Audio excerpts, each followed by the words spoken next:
बाकी के कंट्रीज़ इसलिए बहुत ज़्यादा आगे हैं क्योंकि वो अपना कंपटीशन बाकी के कंट्रीज़ के साथ रखते हैं। हमारा मुल्क इसलिए पीछे है क्योंकि इनका कंपटीशन मुल्क के अंदर है। अस्सलाम वालेकुम। वालेकुम अस्सलाम। आपका नाम? सज्जन।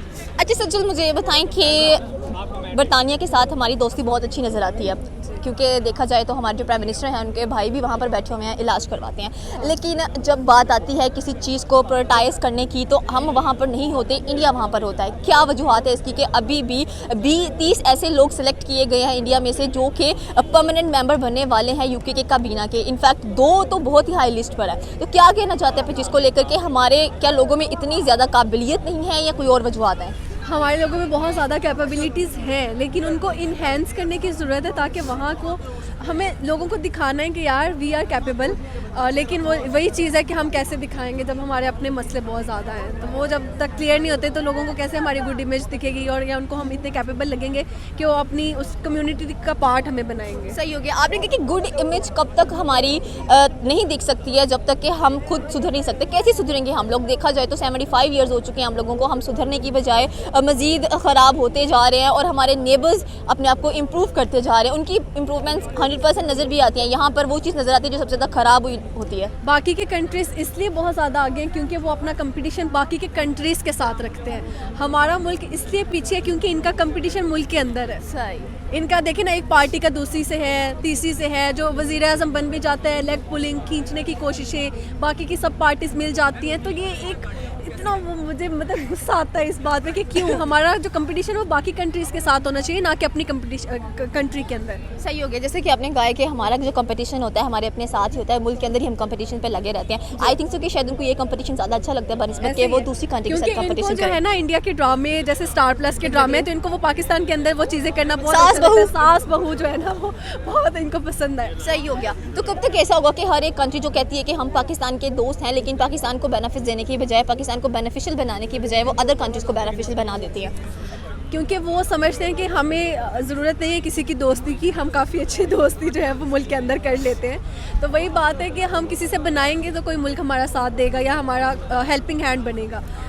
तो जब तक हम भी किसी का हेल्पिंग हैंड नहीं बनते तो क्यों कोई इतना विलिंग होगा? सही हो गया। लेकिन लोग कहते हैं कि हम ट्राई करते हैं हेल्पिंग हैंड बनने के लिए, लेकिन अगले वाला हमें एक्सेप्ट नहीं करता। एक्सेप्टेंस नहीं है, हमारे अंदर एक्सेप्टेंस नहीं है या उनके अंदर एक्सेप्टेंस नहीं है, या हमारे अंदर कुछ खामियां नजर आती हैं लोगों को। मेरे ख्याल से हम तो भाग के जो है कर्जे भी ले रहे होते हैं और हम हेल्पिंग हैंड जो है वो एक्सेप्ट कर रहे होते हैं। लेकिन बाकी मुल्क कैसे करें जब हम उनको कुछ ऐसा दिखाएंगे कि नहीं कि we are capable for you और फॉर योर हेल्पिंग हैंड, मतलब कि हम कैपेबल हैं इस चीज़ के लिए, तो हम नहीं दिखाएंगे तो कैसे करेंगे? Okay, thank you so much ma'am. अस्सलाम वालेकुम। वालेकुम सलाम। आपका नाम? हमजा शौकत। अच्छा हमजा, मुझे ये बताएं कि अगर हम बात करें इस वक्त यूके की, तो हमारे खुद के जो प्राइम मिनिस्टर के भाई हैं वहाँ पर इलाज करवा रहे हैं, उनको मिलने के लिए भी जाते हैं स्पेशली। लेकिन अगर अब बात देखी ये जाए कि जो वहाँ के प्रिंस चार्ल्स हैं उन्होंने स्पेशली 30 बंदों को सिलेक्ट किया है परमानेंसीज देने के लिए, और इनमें से जो 2 हैं वो कैबिनेट के ऑलरेडी मेंबर्स भी हैं। तो क्या कहना चाहते हैं आप इस चीज़ को लेकर कि उनके बंदों को, इंडियन ओरिजिन्स बंदों को इतनी ज़्यादा प्रायोरिटी मिल रही है और पाकिस्तान कहाँ पर फॉल कर रहा है? पाकिस्तानी वहाँ पे पार्लियामेंटेरियंस हैं, पहले तो मुझे भी नहीं पता। नज़र नहीं आते हमें। होंगे तो फिर इसका मतलब कॉम्पिटेंट नहीं है, इसीलिए सामने नहीं आ रहे ऑब्वियसली। तो ऐसे क्यों होते हैं कि पाकिस्तान के अंदर जितने भी लोग होते हैं किसी भी ममालिक में जाते हैं, उनको उस तरह से नहीं सराहा जाता जैसे इंडियंस को सराहा जाता है? देखिए, इंडियंस जो लोग हैं वो ज़्यादा मेहनती हैं, मैं समझता हूँ। वहाँ पे जो हर इंडिविजुअल है वो अपना 100% देता है। पाकिस्तानी जो है वो काम चोर हैं, ये नेचुरली है। आई थिंक मुझे इसका आइडिया नहीं है, बट ये हमारा एनवायरनमेंट इस तरह का है ना कि अपने काम से अपनी जिम्मेदारियों से छुपना और भागना, ये हमारा अलमिया है। सही हो गया। तो आपको नहीं लगता है कि जैसे अपने कई इंडियंस काफ़ी मेहनती हैं, पाकिस्तान अगर बात कहते हैं हम भी मेहनती हैं, हमारी भी एजुकेशन अच्छी है, सारा कुछ यहाँ पर वो कह रहे होते हैं? नहीं, यहाँ पे मैं रोकना चाहूँगा। एजुकेशन अच्छी नहीं है, एजुकेशन में आप कम्पीट नहीं कर सकते इंडिया के साथ। क्यों नहीं कम्पीट कर सकते? ये तो हमारे एजुकेशन जो पॉलिसीज़ बनाते हैं, जो लोग एजुकेशनल पॉलिसीज़ बनाते हैं, उनकी गलती है। इस तरह की एजुकेशनल, हमारा जो भी टेक्स्ट बुक देख लें आप, हम जो चीज़ 10th में पढ़ते हैं वो 2nd 3rd में पढ़ रहे होते हैं। हमें अभी कंप्यूटर साइंस वही पढ़ाई जा रही है, और फ्लॉपी डिस्क क्या होती है, क्या ज़रूरत है अभी ये पढ़ाने की हमें? तो हम ज़रूरत है बेसिक लेवल पे हैं। सही हो गया। तो मतलब किसी एजुकेशन की बदौलत भी अगर देखा जाए तो प्राइम मिनिस्टर्स बने पड़े हैं यूके के अंदर, उसके बाद कनाडा के अंदर भी एजुकेशन मिनिस्टर्स अवेलेबल हैं, इंडियंस ओरिजिनेटेड बंदे अवेलेबल हैं। पाकिस्तान कहीं पर नज़र नहीं आ रहा होता। इनफैक्ट पाकिस्तान की अगर बात भी की जाए तो पाकिस्तानी कहते हैं आगे से कोई रिस्पॉन्स नहीं देते हैं, और लोगों से पूछे तो आगे से ये कहते हैं कि नहीं हम ठीक हैं जिस हाल में भी हम लोग रह रहे हैं, लेकिन वो इंप्रूव करना नहीं चाह रहे। बाकी लोग इंप्रूवमेंट्स करते जा रहे हैं, हम डाउन से डाउन होते जा रहे हैं। देखिए ये चीज़ स्टेप बाय स्टेप चलती है ना, ग्रेजुअली होता है। हमारी बेस ही स्ट्रांग नहीं है तो आगे जाके किस तरह से हम कम्पीट कर सकते हैं उस इंटरनेशनल फॉरम पे जहाँ पे बाकी लोग जो हैं वो इतने एडवांस लेवल पे पहुँच चुके हैं।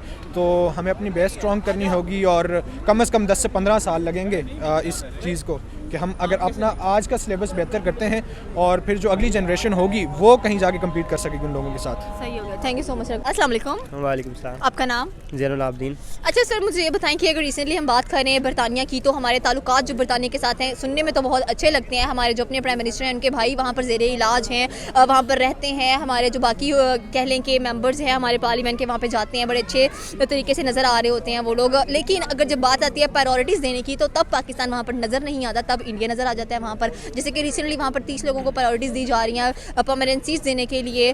तो क्या कहना चाहते हैं आप इस चीज़ को लेकर के इंडियन ओरिजिनेटेड बंदे क्यों इतने फेमस होते जा रहे हैं आए दिन इंस्टेड ऑफ पाकिस्तान?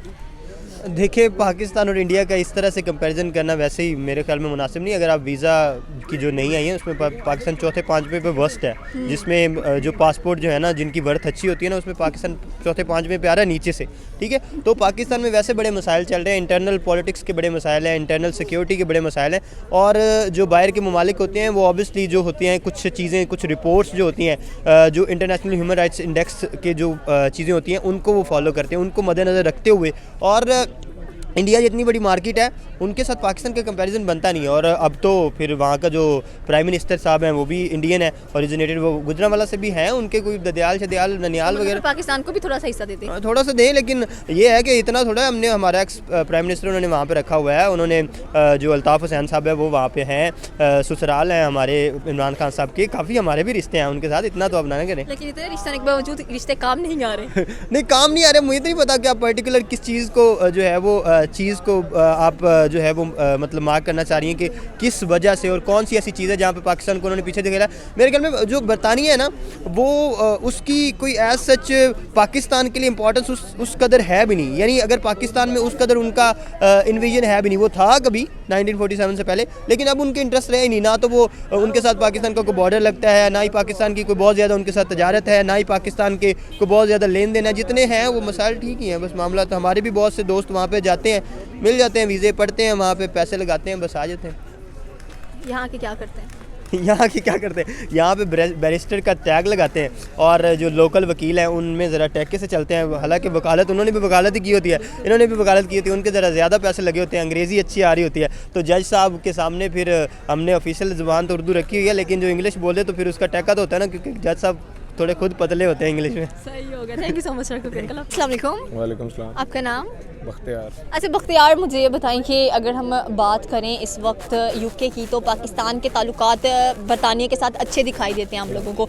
हमारे प्राइम मिनिस्टर के भाई भी वहाँ पर बैठे हुए हैं, इलाज करवा रहे हैं, लेकिन जब बात आती है प्रायोरिटीज़ देने की तो हमारे मुल्क को प्रायोरिटी नहीं मिलती है। अभी भी रिसेंटली इंडियन ओरिजिनेटेड बंदों को वहाँ पर प्रायोरिटी मिल रही है, 30 बंदों को परमानेंट सीट्स देने की बात की जा रही है, और वहाँ पर अगर बात की जाए तो 2 ऐसे हैं जिनको प्रायोरिटी लिस्ट पर सबसे हाई पर रखा गया है। तो ऐसा क्यों है कि पाकिस्तान दोस्ती रखता भी है लेकिन ऐसे ट्रीट नहीं किया जाता जैसे इंडिया को किया जाता है? बिल्कुल, उनके मुआशी हालात की वजह से पाकिस्तान के जो हैं इकॉनमी जो है, उनके जो पॉलिटिक्स हैं, पॉलिटिशियंस हैं, वो सारे जो उनकी वजह से उनके जो सब कुछ जो है ना काफ़ी ख़राब है, जिसकी वजह से उनके साथ कोई बिज़नेस नहीं करता पाकिस्तान के साथ, और ना ही इनको कोई प्रायोरिटी देता है, क्योंकि इनको पता है कि अगर इनके साथ करेंगे भी तो हमें लॉस हो जाएगा। ठीक है, हर मुल्क जो अपना फ़ायदा सोच रहा है आज के दौर में, तो पाकिस्तान के साथ बिज़नेस करके उनको लॉस ही होएगा, तो इस वजह से वो नहीं करते। सही हो गया, मतलब लॉस तो होता है। इन्वेस्टमेंट्स हमारे मुल्क में इसी वजह से नहीं आती हैं क्योंकि लोग यहाँ पर ट्रस्ट नहीं कर रहे हैं, हमारे लोकल बिजनेसमैन भी वर्कआउट नहीं करते हैं। लेकिन यहाँ से जो लोग बाहर के ममालिक में जाते हैं वो वहाँ पर जाके कुछ ऐसा नहीं कर सकते हैं कि उनको भी परमानेंट सीट्स मिले, उनका भी नाम हो वहाँ पर कि भाई ये भी पाकिस्तानी है, ये भी यहाँ पर काम करते हैं। हाँ, अगर चले भी जाएंगे, अगर बहुत भी बन लेंगे, लेकिन फिर भी वो काम यूके में ही कर रहे हैं और वो उनको काम जो है यूके ही दे रहा है और वो कमा उधर ही रहे हैं। ठीक है, पाकिस्तान की अगर बात करें तो उन्होंने फिर भी अगर उधर जाते हैं तो उन्होंने पाकिस्तान का नाम नहीं रोशन करना, उन्होंने जाके यही कहना है कि भाई पाकिस्तान में कुछ भी नहीं है, इधर बहुत कुछ है, आप इधर ही आ जाओ। मतलब कि हम खुद जाके लोगों को बताते हैं कि पाकिस्तान में कुछ नहीं है, पाकिस्तान खाली है, आप यहाँ पर आ जाए। तो ऐसा करने से वाकई में हम लोग डिस्ट्रॉय कर रहे होते हैं अपनी मईशत को और अपने लोगों को और अपने प्राइम मिनिस्टर्स वगैरह को। प्राइम मिनिस्टर तो हमें डिस्ट्रॉय कर रहे हैं ना, आप खुद ही बताएं। एजुकेशन सिस्टम है, अगर इतने एजुकेटेड पर्सन, इतने बच्चे जो पढ़ के जो पाकिस्तान का नाम रोशन करने के काबिल होते हैं, उनको भी ऐसे वो बेचारे जॉब के लिए जाते हैं तो वो कहते हैं एक्सपीरियंस लेके आओ, जॉब्स अच्छी नहीं है, एजुकेशन अच्छी नहीं है। ठीक है, हर चीज़ जो है यहाँ पे रिश्वतखोरी है और क्या नाम लेते हैं, सारे जो है सारे गलत ही लोग बैठे हैं, किसी को कोई सपोर्ट नहीं करता और इसी तरह पाकिस्तान का नाम तो रोशन नहीं ना होएगा, इस तरह काम ख़राब ही होएगा। सही